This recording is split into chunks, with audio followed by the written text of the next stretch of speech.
오늘은 누가복음 7장 1절에서 17절까지의 말씀으로 사랑과 자비의 기적이라는 제목으로 말씀드리겠습니다.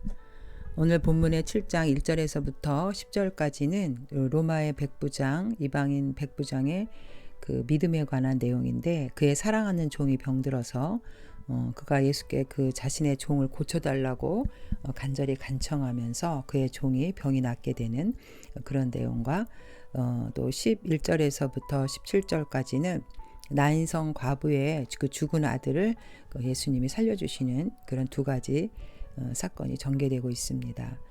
첫 번째 그 로마의 백부장의 그 믿음에 관한 내용은 당시에 그 백부장이라고 하면 자신의 그 밑에 수하에 100명의 군대를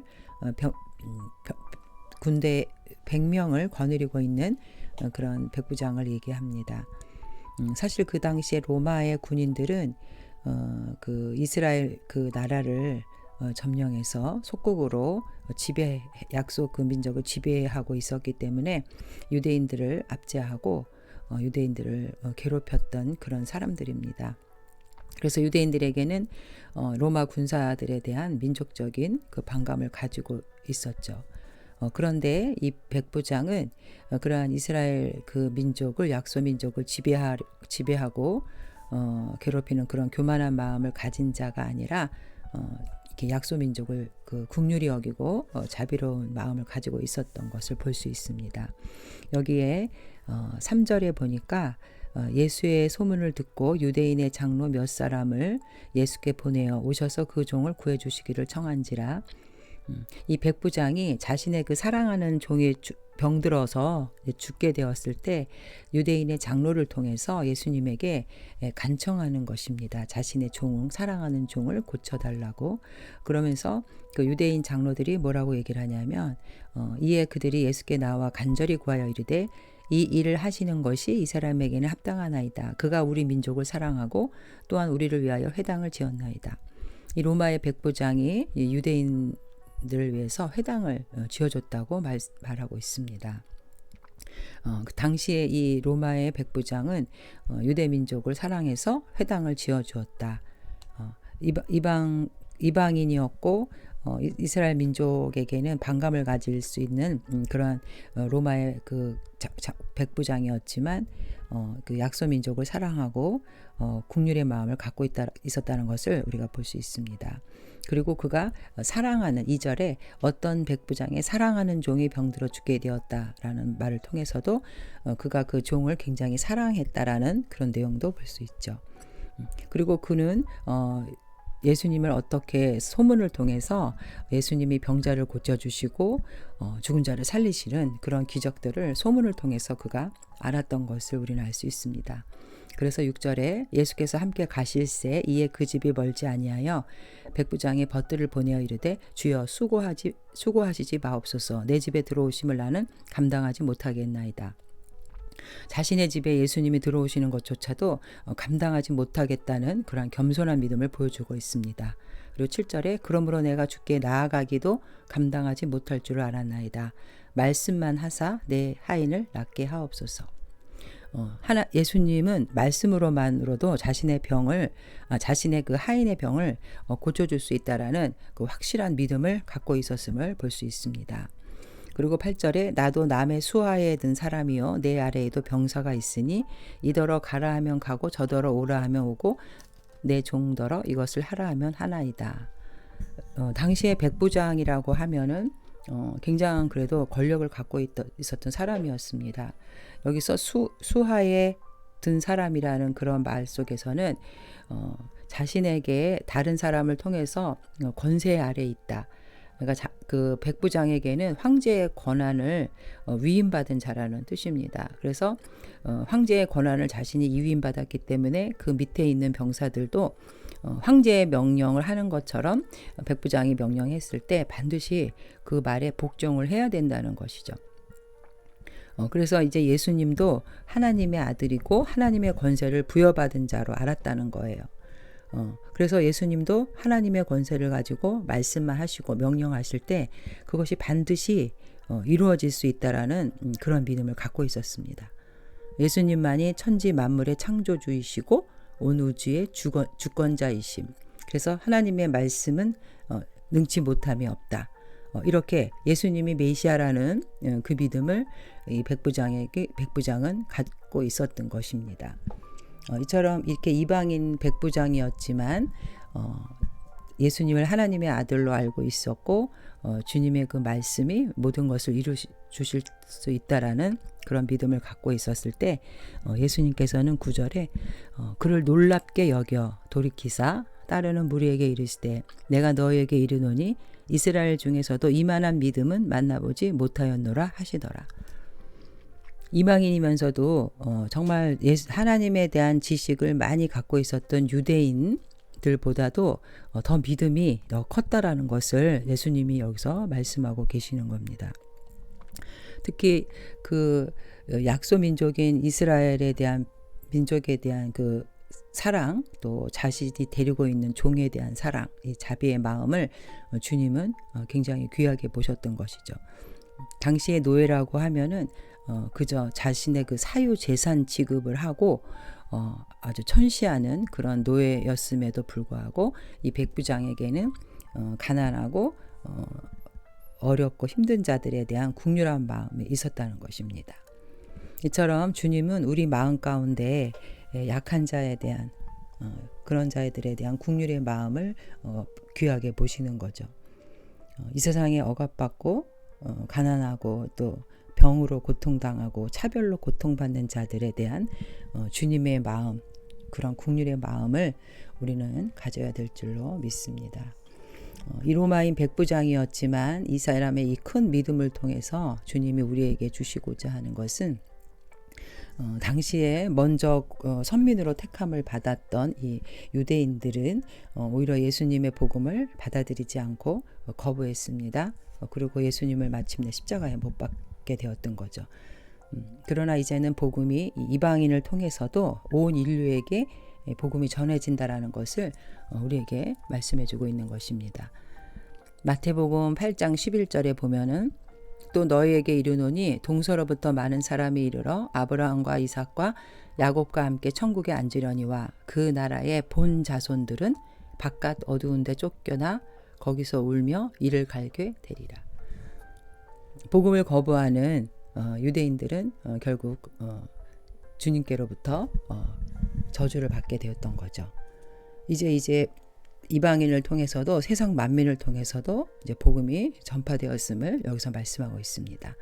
그래서 예수님의 제자들에게 사도행전 1장 8절에 너희가 성령을 받고 권능을 받았을 때 사마리아와 유다와 땅끝까지 이르러 내 증인이 되리라. 복음 전파의 사명을 제자들에게 주었던 것입니다. 우리는 주님의 정말 이 사랑, 억압받고 힘들고 연약한 자들을 사랑하는 그 마음이 있을 때 반드시 기적이 일어날 수 있다라는 것을 우리는 깨달아야 되겠습니다. 빌립보서 2장 5절에도 너희 안에 이 마음을 품으라. 곧 그리스도 예수의 마음이니 그는 근본 하나님의 본체시나 하나님과 동등됨을 취할 것으로 여기지 아니하시고 오히려 자기를 비워 종의 형체를 가지사 사람들과 같이 되셨고 사람의 모양으로 나타나사 자기를 낮추시고 죽기까지 복종하셨으니 곧 십자가에 죽으심이라. 주님이 우리에게 보여주신 하나님의 아들이면서도 낮고 천한 인간의 모습으로 낮추시고 결국 인간의 영혼을 구원하시기 위해서 이 땅에 오셨다는 것은 정말 이 주님의 십자가의 사랑이 없었으면 우리는 구원받을 수 없었던 거라는 것을 우리는 깨달아야 되겠습니다. 그리고 우리 안에 정말 이렇게 약하고 힘든 자에 대한 긍휼의 마음이 우리 안에 주님의 마음이 있는지 결국은 그 주님의 사랑의 마음이 있어야 주님께서 그 믿음을 칭찬하시고 또 그 믿음을 통해서 역사해 주시는 것을 알 수 있습니다. 히브리서 11장 6절에도 믿음이 없이는 하나님을 기쁘시게 하지 못하나니 하나님께 나아가는 자는 반드시 그가 계신 것과 또한 그가 자기를 찾는 자들에게 상 주시는 이심을 믿어야 할지니라. 우리 안에 이 믿음으로 하나님을 기쁘게 해드리고 힘들고 억압받고 영원한 지옥의 멸망길로 달려가는 그런 자들을 구원하는 그런 마음을 품고 기적을 일으키는 자들이 되시기를 주님의 이름으로 축원드립니다. 이제 11절에 주님께서는 나인성의 과부에게 있는 그 한 독자, 그 아들, 죽은 아들을 살리시는 내용이 나옵니다. 여기서 13절에 보면 주께서 과부를 보시고 불쌍히 여기사 울지 말라 하시고 가까이 가서 그 관에 손을 대시니 맨 자들이 서는지라. 예수께서 이르시되 청년아 내가 내게 말하노니 일어나라 하시매 죽었던 자가 일어나 앉고 말도 하거늘 예수께서 그를 어머니에게 주시니 모든 사람이 두려워하며 하나님께 영광을 돌려 이르되 큰 선지자가 우리 가운데 일어나셨다 하고 또 하나님께서 자기 백성을 돌보셨다 하더라. 예수님이 이제 공생의 기간 동안에 죽은 자를 살리시는 내용이 3번 나오는데요. 마가복음 5장에 보면 회당장 야이로의 딸을 살려주시고 요한복음 11장에 죽은 나사로를 살리십니다. 예수님은 우리의 그 죽음에 처한 불쌍한 우리의 슬픔의 인생을 깊이 동정하는 분이시고 또 그런 신적인 권능을 베풀어 주시는 분이시죠. 우리의 인생에 침투하셔서 우리를 빛과 사랑의 기쁨을 주시기를 원하십니다. 여기서 물론 주님께서 이 병을 고치시고 죽은 자를 살리신 이 기적들은 바로 인자로 오신 예수님의 사랑과 긍휼, 또 불쌍하고 어려운 사람에 대한 사랑과 자비가 이제 결국 신적인 권능으로 나타나는 것을 보여주고 있습니다. 예수님께서는 사망에 매어 종로로 타는 인간들을 불쌍히 여겨 주셨습니다. 히브리서 2장 14절에서도 15절에 보면 자녀들은 혈과 육에 속하였음에 그도 또한 같은 모양으로 혈과 육을 함께 지니심은 죽음을 통하여 죽음의 세력을 잡은 자 곧 마귀를 멸하시며 또 죽기를 무서워함으로 한평생 매어 종로로 타는 모든 자들을 놓아주려 하심이니.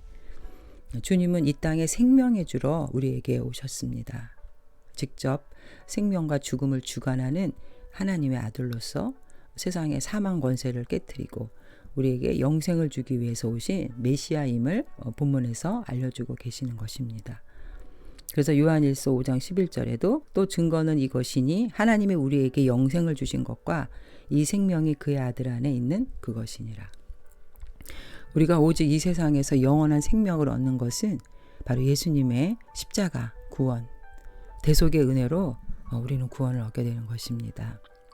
여기서 죽은 자를 살리신 이 기적은 바로 예수님 자신이 다시 살아날 부활을 또 예표하고 있는 것이고 죽은 자를 살리는 이 이적을 통해서 주님께서는 비록 십자가의 죽음을 당하실 것이지만 다시 부활한다는 것을 암시하고 있는 것입니다. 요한복음 11장 25절에서도 26절에 예수께서 이르시되 나는 부활이요 생명이니 나를 믿는 자는 죽어도 살겠고 무릇 살아서 나를 믿는 자는 영원히 죽지 아니하리니 이것을 내가 믿느냐. 오직 주님의 십자가 사랑에만이 죄로 죽어야 할 인간을 살릴 수가 있고 주님의 자비와 긍휼의 마음이 우리가 다시 살아난 것입니다. 이제 우리 예수 그리스도 안에서 믿는 자들은 이 땅의 죽음이 그 끝이 아니고 결국 종말에는 다시 주님과 같이 생명의 부활로 일어나게 되는 것을 말씀하고 있습니다. 당시에 우리 구약에서도 열왕기상 17장에도 보면은 엘리야가 죽은 자를 살리는 기적, 또 열왕기 하에서도 엘리사가 수넴 여인의 죽은 아들을 살린 거, 또 사도행전 20장에도 보면 베드로가 유두고 그 청년이 떨어져 죽었는데 그 청년을 다시 살리는 하나님의 그 권능을 가지고 죽은 자를 살리는 그런 경우가 있습니다. 그러나 우리 예수님은 직접 자신의 권위, 하나님의 권위를 가지고 죽은 자를 살리신 분이며 자신의 권위로 죽은 자를 살리는 분은 바로 예수님 한 분밖에 없음을 우리는 알아야 됩니다. 이처럼 예수님께서 백부장의 그 믿음을 칭찬해 주셨고 그 과부의 아들을 살리신 사건을 통해서 우리 인생의 어렵고 슬픈 문제들을 주님이 다 간섭하시고 우리의 머리카락까지 세시는 그 하나님께서 우리의 아픔에 동행해 주시고 결국 우리 인생의 모든 문제를 해결해 주실 분은 예수 그리스도 한 분밖에 없다는 것. 그리고 정말 우리가 하나님의 예수님의 십자가의 계속의 사랑으로 구원받고 하나님의 자녀가 된 것은 우리의 능력과 힘 때문이 아니라 오직 우리를 불쌍히 여기고 긍휼히 여겨주시는 인간에 대한 사랑과 자비의 그 결과였다라는 것을 우리는 깨달아야 되겠습니다. 우리 안에 정말 죽음을 향해 달려가는 불쌍한 인간의 영혼에 대한 주님의 자비와 사랑의 마음이 얼마나 우리에게 있는지, 정말 그 히틀러가 유대인들을 그렇게 학살하고 독일의 그 배타주의 민족 사상 때문에 무고한 생명이 희생되었던 것들, 인간의 교만한 마음과 악에 대한 그런 마음들을 바라볼 때 우리가 주님의 마음을 품고 이 땅의 영혼들을 향한 자비와 사랑의 마음으로 기도해야 되는 것이 바로 우리의 사명인 줄 깨닫는 그런 복된 시간 되시기를 주님의 이름으로 축원드립니다. 아멘.